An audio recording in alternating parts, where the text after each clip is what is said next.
What's going on, guys, and welcome to another episode of 3 Wide. I'm your host, Tom Ludermoser. So today I want to thank everybody, of course, for the support of the channel. Thanks for watching, and I hope I continue to keep your attention throughout the video. So this is the first video of my new series on how it works. NASCAR is how it works. So what we're going to talk about is, how the stage points work. How does the playoffs work? How many drivers get in? What the hell does it mean, a round of wedge mean? What does that mean, Tom? So that's what we're going to talk about in these series. So thanks for joining us. The first one, we are going to talk about the playoff system. So in 2014, NASCAR implemented a new playoff system when they replaced the typical point, or the chase for the Sprint Cup. Once NASCAR went to this new system, then you started seeing this playoff grid that came in, just like if you're watching March Madness.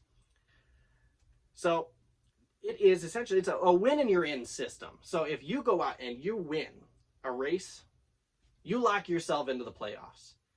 Only stipulation of that is you have to attempt to qualify for every race and meet a minimum point standard. So in the Cup Series, that's 30th. You have to remain 30th in points and have won a race. So you can be 29th in points. You can be 30th in points. But as long as you won a race, whether it be a Talladega, a road course, whatever it may be, or if you're having a great year and you're out there kicking butt, you're qualified for the NASCAR playoffs. And it works the same in Xfinity and Truck as well. So NASCAR's Cup Series, you get 16 drivers get to move on to the playoffs to compete to become the NASCAR Cup Series champion. Xfinity Series, 12. Truck Series, 10 different drivers get to compete. Also a little different, this is something we've only been doing for the last couple of years, is NASCAR is now implementing a regular season champion. This year it was Kevin Harvick. Last year it was Kyle Busch.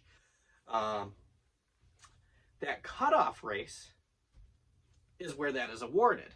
So for where was it this year? Oh, it was Daytona. Yeah, that's right. William Byron snuck in, got himself a win on the last possible second at Daytona, and busted himself in as a NASCAR Cup Series winner to compete for a playoff spot and potentially a NASCAR Cup Series championship. Obviously, his teammate Chase Elliott went all the way. He won, even though being at the bottom seed at Martinsville, the race before the championship, he won and transferred himself into the playoff, or the Final Four. Whereas the winningest driver, Kevin Harvick, your regular season champion, lost that. He went into that seed, what was he, third or fourth? Second? First? I can't remember. Going into Martinsville, he had a decent cushion. He was going to the Final Four. But a horrible race, and then, let's be honest, a huge choke at the at the start finish line. Let's just call it what it is. He missed out on that. So those win and you're in scenarios are like the Game 7 moment that NASCAR kind of wanted. That's why they implemented it. They wanted that Game 7 moment. So Tom, how do they get there? How do they, whoa, back up. How do they even get to the playoffs?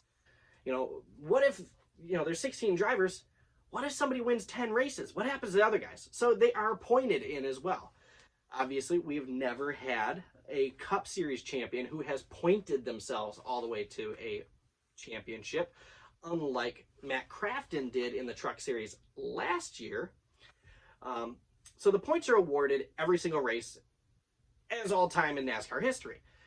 Points tend to change. Now the points are very small, whereas back in the day you could get, 100-something points for a win, for up there in the top 5 for the win.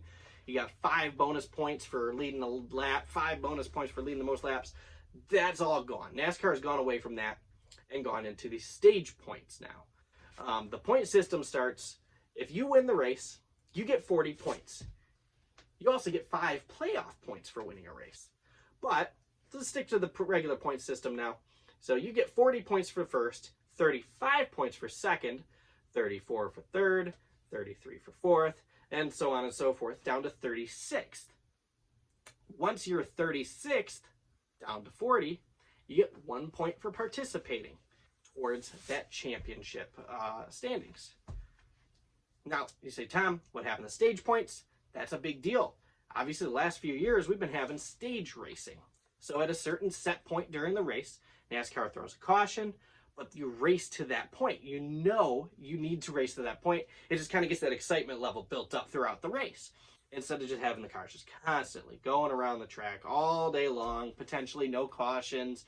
It's to give you that excitement factor. Bunches the field back up. And they also award extra points for the top 10.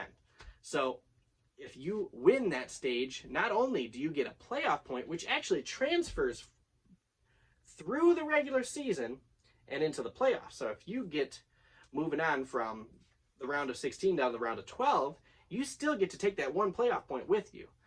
Now, if you won 2 stages or 3 stages or 8 stages, those playoff points move with you throughout. Again, one of the things that kind of helped Chase Elliott get to where he was, to get to the championship. So you finish second, you get 9 points.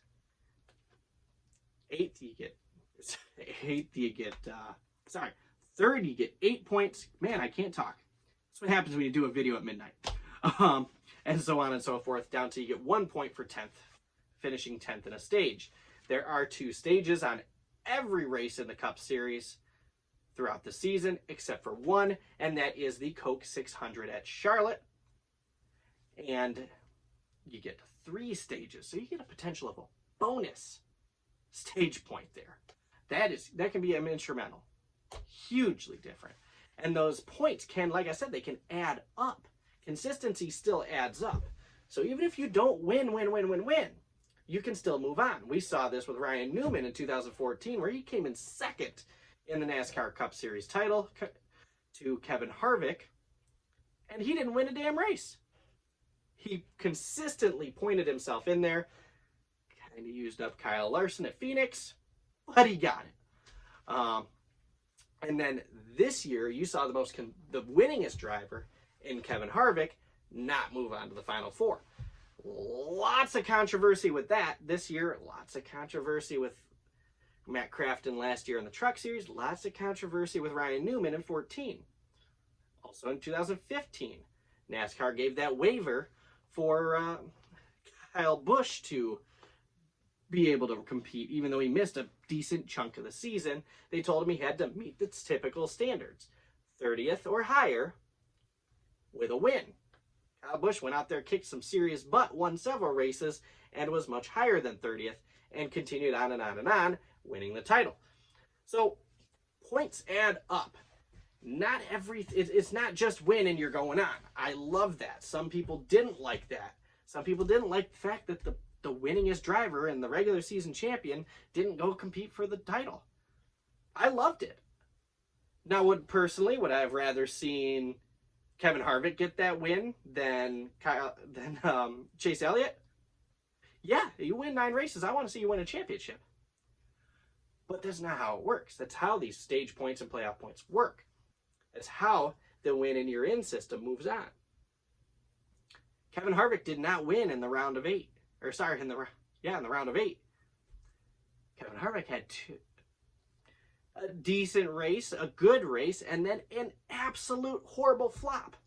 And he couldn't move on. Whereas Chase Elliott had a decent race, a okay race,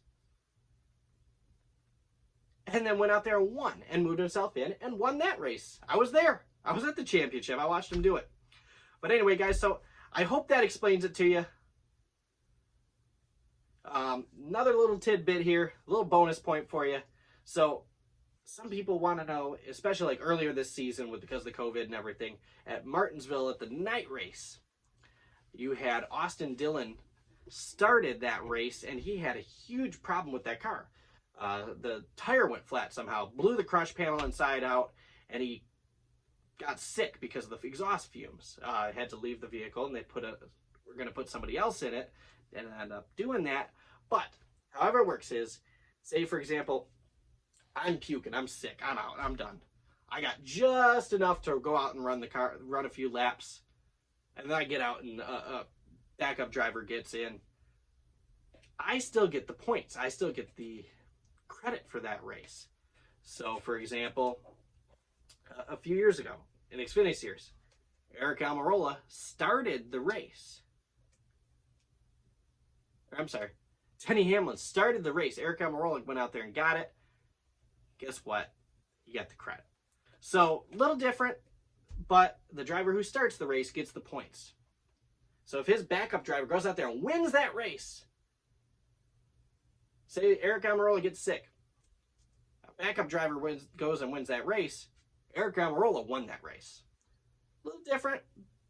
I don't agree with that, but that's how it works. Thanks for watching, guys. Have a great one. I need some caffeine. Thanks for watching, guys.